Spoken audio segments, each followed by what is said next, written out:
ரசூல் ஸல்லல்லாஹு அலைஹி வஸல்லம் அவர்கள் ஒரு நாள் ஒரு நபி தோழரை அழைத்து சொன்னார், இன்றைக்கு 2500 நன்மை உங்களுக்கு வேண்டுமா, 2500 தீமை உங்களுடைய வாழ்வில் இருந்து களைய வேண்டுமா என்றார்கள்.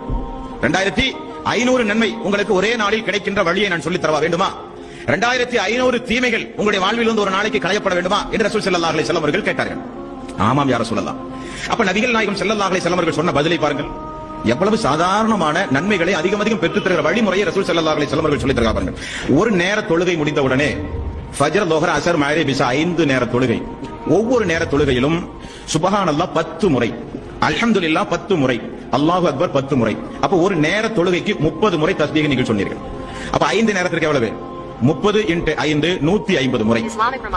இரவில் நீங்கள் தூங்கச் செல்கிறீர்கள். இரவில் தூங்கச் செல்லும் பொழுது சுப்ஹானல்லாஹ் 33 முறை, அல்ஹம்துலில்லாஹ் 33 முறை, அல்லாஹு அக்பர் 33 முறை, லா இலாஹா இல்லல்லாஹ் ஒரே ஒரு முறை. அப்ப 100 ஆயிற்று. பகல் முழுக்க